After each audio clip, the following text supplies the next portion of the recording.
I think I need to talk about triangle strategy.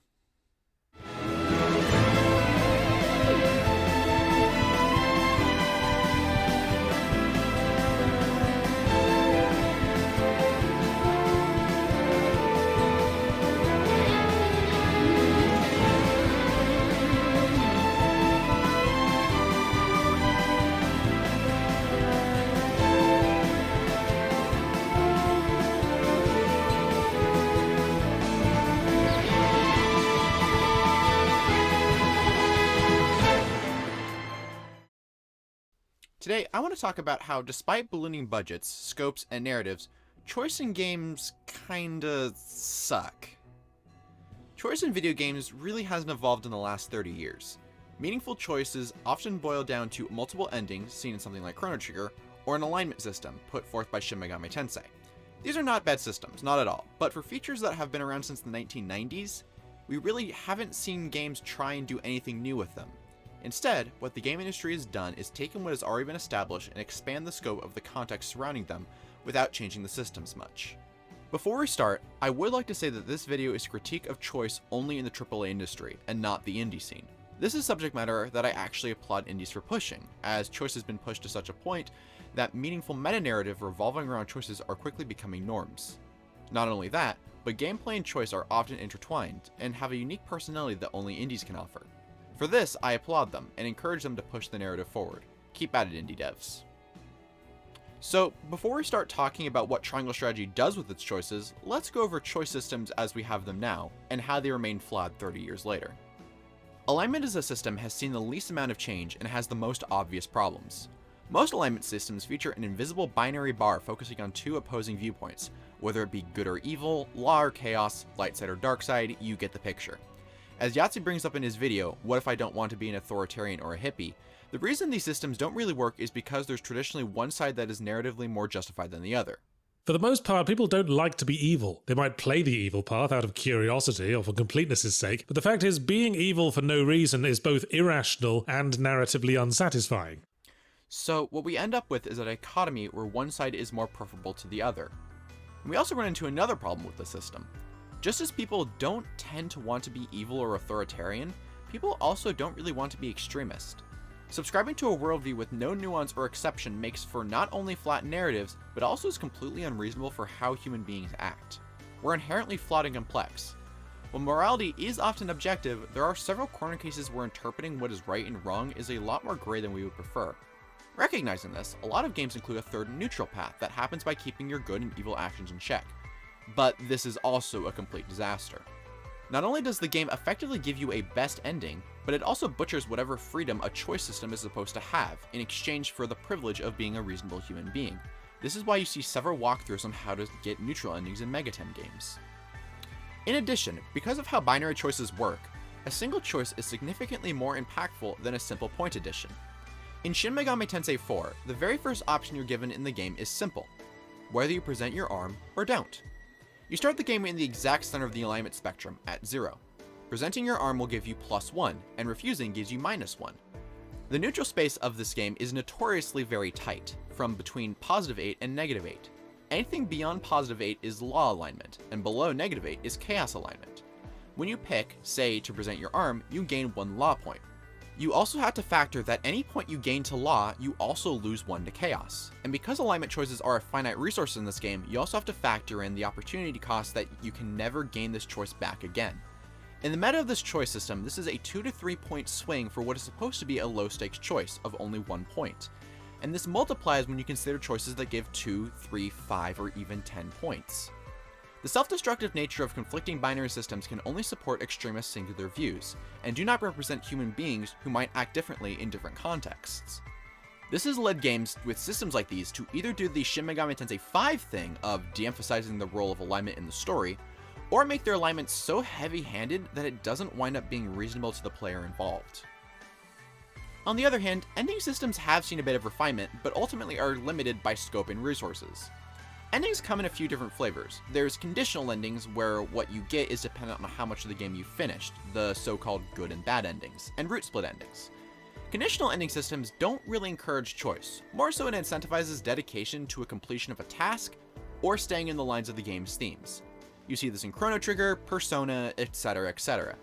It's a way to land a poignant narrative concept, but it's not what we're talking about today. No, instead we need to talk about root split endings. Effectively, a root split ending system will have a variety of equally valuable endings you can take, and you effectively get to decide how the game ends. Some games do expand on this, providing several routes which take up more than just the ending chapter, but also a significant part of the game beforehand. Famous examples include The Witcher's 2 branching story paths, and Fire Emblem's several attempts at root splits, from Sacred Stones to Fates to Three Houses. Fundamentally, there isn't anything wrong with ending systems in theory. Sure, there could be some issues if there's clearly a best or true ending, but it's actually a really sound theory on paper. The issues instead come up when you consider execution, specifically AAA execution. If the game wants to put in a root split ending, they have to be very careful on how different they want to make the routes, and how many splits there are. If an early split completely changes the nature of the story, then you are actually making multiple different games, and not one complete piece. But now we've entered a bit of narrative dissonance, because root splits often come down to a central moment in the story. That's not really how choice works in real life, does it? A given outcome is not just this choice, but rather the outcome of a variety of choices, domino affecting into our present path. Anyone who's played a game of Dungeons & Dragons that has gone off the rails knows exactly what I mean. But once again, that's hard to put into games, and especially AAA games, and so we end up with very few key plot points which decides everyone's fate. And now, I'd like to transition to the main topic of this video, Triangle Strategy. If you haven't heard of this game yet, it's a Nintendo Switch exclusive tactical RPG in the veins of games like Final Fantasy Tactics and Tactics Ogre, developed by Team Asano, the group behind the Bravely Default series and Octopath Traveler. I firmly believe that in one fell swoop, Triangle Strategy has solved the problems of choice that the gaming industry has seen for years, and in that process deliver a narrative that might be one of the best single-player experiences I've played in a long time. Triangle Strategy seemed to make it its mission to revolutionize how we think about choice in games, and it all stems from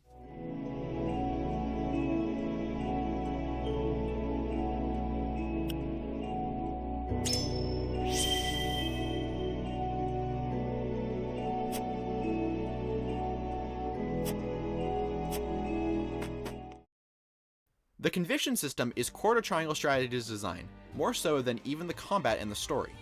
Instead of a binary system constantly eating away at each other, Triangle Strategy first adds a third option, not as an intermediary, but rather as an equal to the other two.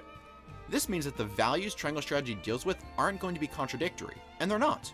Triangle Strategy has three quote-unquote alignments: liberty, utility, and morality. Just by hearing these three words, you should go, wait a minute, I like all of these things. And that's Triangle Strategy's entire point. What Team Asano has done is ask you to not reject any of these three options, but rather to rank them. This is brilliant. In the world, 99% of the population can all agree on what's important in life. The difference in debate only occur when it comes to what we choose to prioritize, and when we choose to do it. The way we order and prioritize our values are part of our own identity, and just because we prioritize one doesn't mean we reject the others. So here, we can all agree that morality, liberty, and utility are good values, but we might debate on what takes priority and in what contexts. You don't need to be Machiavelli to know that rulers of countries don't exactly live by morality as their primary system, and those with families don't use utility as their primary value when raising children. These are all value systems that stand parallel with each other, and what we choose to work on is what we become more proficient in. Likewise, the conviction points you gain during the course of Triangle Strategy's campaign do not subtract from other points. Instead, it all accumulates, like a stat spread in an RPG. If we take our SMT4 example from before, it completely eliminates the loss of points due to choice, meaning the only point changes is what's on the box and the opportunity cost associated with it. The conviction system is Triangle Strategy. Without it, you don't have the game. While the game advertises itself as a tactical RPG, you will also spend time preparing and equipping your units, talking to NPCs, exploring the environment, watching story scenes, and convincing your allies on your own decisions. You're not always fighting in each of these instances, but you know what you are doing? Making small choices and gaining small bits of conviction. Do you sell your unneeded items? Well, isn't that a utilitarian choice? Did you win a battle before killing all of the enemy soldiers? That's the right thing to do in an ideal battle, and thus it's a moral action. Do you look at all the items and environments, talk to all the people, and spend as much money as you can? Then you gain liberty points for all of that. Granted, sometimes it's a bit of a stretch, but every little action that informs your personal playstyle will be considered a choice by the game, and your convictions will be adjusted accordingly. This is the base of the game, and everything else is an expression of this system. But obviously, an alignment system independent of the rest of the game can only get you so far, and that's where we get to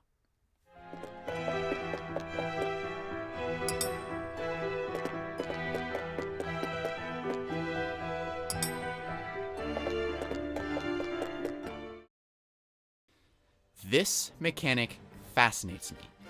Like many tactics games before it, Triangle Strategy also makes use of route splits. In fact, it uses 9 to 10 of them depending on the route. But what's interesting is that each route split choice is treated not only as a big choice for the player, but also for the main party. You don't get to make your own decisions freely. No, you're only the leader of a group of people, all of whom have just as important a say as you.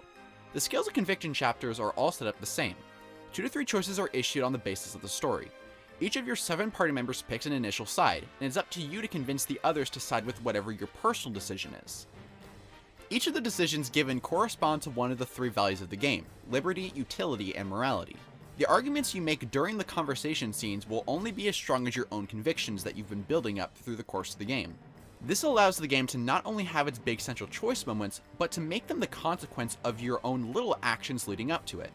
Everyone in your party knows how you act, and they don't judge you for it. But if you're trying to convince everyone to go for a utility choice, but you haven't shown that you're committed to that cause, then their own ideals won't be swayed. The game is really smart about this because of how many outs the game gives you. Unlike games with a hard alignment, there are ways to compensate for a low score.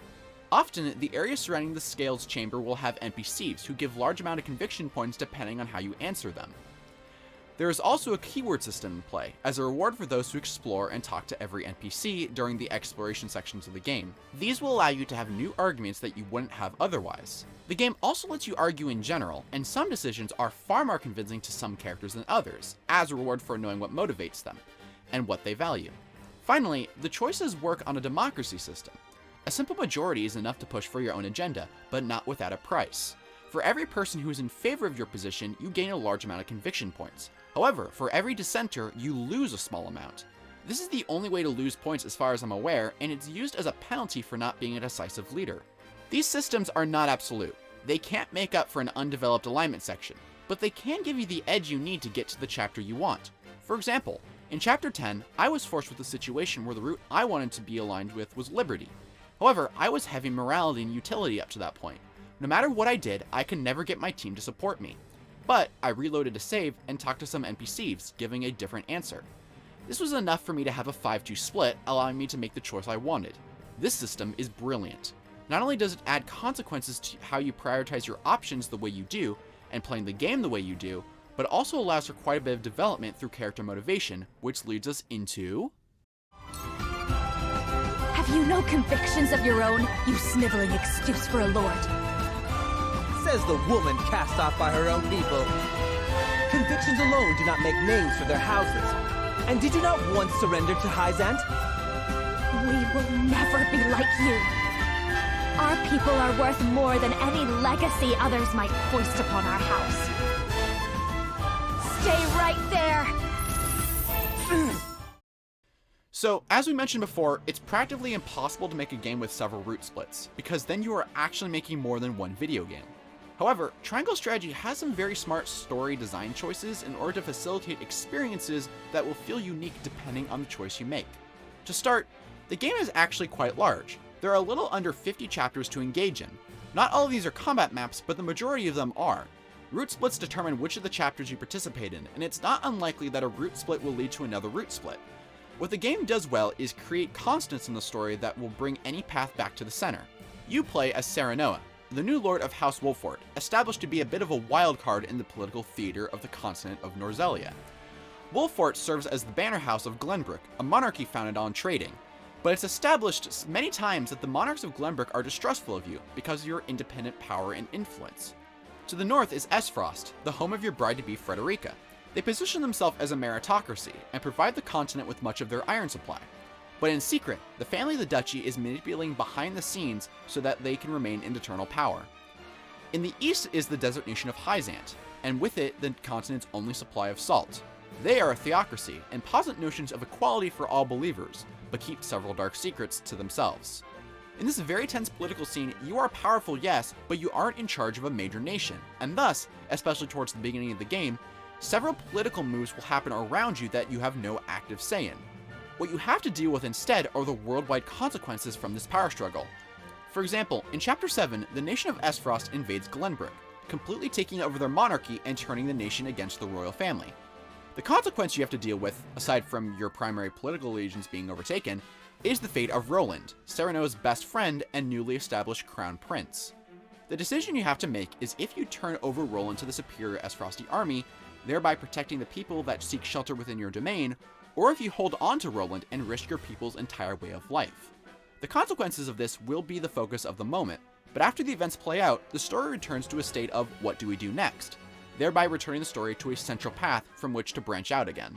The narrative overall delicately plays with the responsibility you as Serenoa face, without making you the central focus of the political scene, giving you agency and duty in equal measure. I would also like to talk a little bit about the content of the story and the difficulty of the battles. The story is very well written. Every affiliation or nation in the game has some connection with either you or your party. Frederica may be from Esfrost, but she's also the descendant of the Roselle, a people who have been enslaved by Hyzant for centuries. Benedict is your advisor, yes, but he's also made allegiances to Sereno's father to put the house of Wolffort first, often standing in opposition of Sereno's plan to risk his house in favor of some other cause. Roland is your childhood best friend, but he's also technically your lord, and the crown prince of Glenbrook. The ultimate fate of Norzelia doesn't seem to revolve around you, yet at the same time, your choices are key moments in Norzelia's history that will shift the balance of power in favor of whoever you side with. The choices you make may vary in what you value between the game's three central alignments, yes, but they also vary in difficulty. In the previously mentioned Chapter 7 battle, choosing to protect Roland is the much more difficult challenge. The chapter makes use of traps to help you take out large amount of enemy soldiers, but this comes at the cost of burning houses down.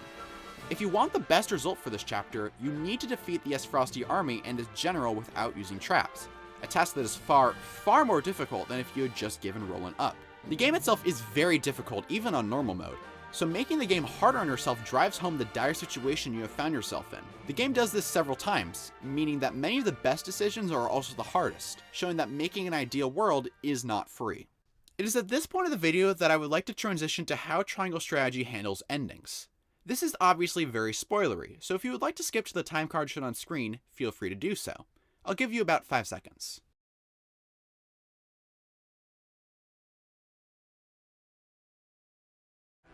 Alas, it seems my instruction was lacking. I dreamt of killing you, Gustadolf. No matter how many days passed, my desire for vengeance did not wane. But now I feel hollow. I only wish this to end at last. It ends here! So, like any game with an alignment system, this game also has multiple endings. However, I think it's worth taking a look at what this game does to make each of its endings interesting. In something like Shin Megami Tensei, you have representatives of each of your alignments. One for law, one for chaos, and if there's an option, one for neutral. By the end of the game, you have to align yourself with the representative that most abides by your ideals and eliminate the others. This is how you get your ending. The law and chaos endings tend to be very extremist, with some games even going through with genocide, while the neutral route is more of a temporary solution than a worldview. Nothing about these endings feels very good. Likewise, in Triangle Strategy, you have representatives for each of your alignments. Frederica is morality, Benedict is liberty, and Roland is utility. Like you, each of these characters have a range list of values, and they only go against you when their values heavily conflict with another. For example, the Crown Prince isn't going to be very happy if you choose to make a bid for the throne of Glenbrook. Your fiancé isn't going to be happy if you choose to support her people's enslavers. In each of the game's 3 primary endings, there is only one opposing party, instead of a free-for-all. This means that there is a compromise in a story about alignments, which is a kind of nuance I was not expecting. None of these endings are idyllic, but they're the most realistic given the situation, and focus on their goal rather than eliminating any opposers. And then there's the 4th ending, the golden ending. In general, I'm against best endings in games with multiple endings. It devalues what the game is trying to say with its narrative, and the choices that you should be free to make. But I think I like this ending because of what it doesn't do. It doesn't devalue any of the endings before. Instead, it's a compromise of all the endings. It posits Roland's view for a stable Glenbrook. Frederica's freedom for the Roselle, and the safety and prosperity of House Wolfort as Benedict desires. This continued triangle strategy's thesis that no choice being made is a wrong one. Rather, they are all right based on your values. The route is by far the happiest, but has the hardest consequences. It's the most difficult route, requiring not only a specific route of the story, often engaging in difficult battles, but also the splitting of your armies into separate units. The best result is not free, and requires determination and convictions in order to see it come true. This is a bit of meta commentary on choice in games itself, but it works wonderfully. And when you make the right calls and see the scales of conviction light up in universal harmony, it's one of the best moments of the entire game. As Lord of House Wolfort, I solemnly swear an oath by which all future lords shall be bound.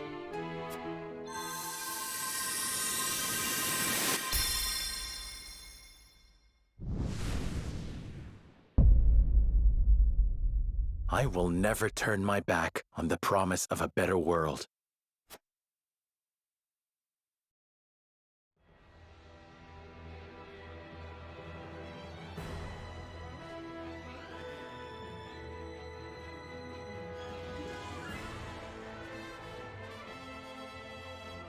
Triangle Strategy is of course a game with fantastic tactical combat, great character writing and moments, and brilliant presentation. But I think the innovations the game makes to choice elevate it from a fantastic game to one of the best single-player experiences I have had in years. The conviction chart and the scales of conviction are systems that have so much potential, and I'd like to see them pushed even further. It makes choice so much more natural and so much more interesting. Genuinely, give this game a shot if you haven't. It's a fantastic study piece that has been infinitely inspirational in my own game ideas, and I imagine it could be worth looking into for any developer. Choice Matters RPGs are important. It preserves the nature of role-playing that has been largely lost in a lot of the genre, and Triangle Strategy does it better than almost any game I've seen in a long time.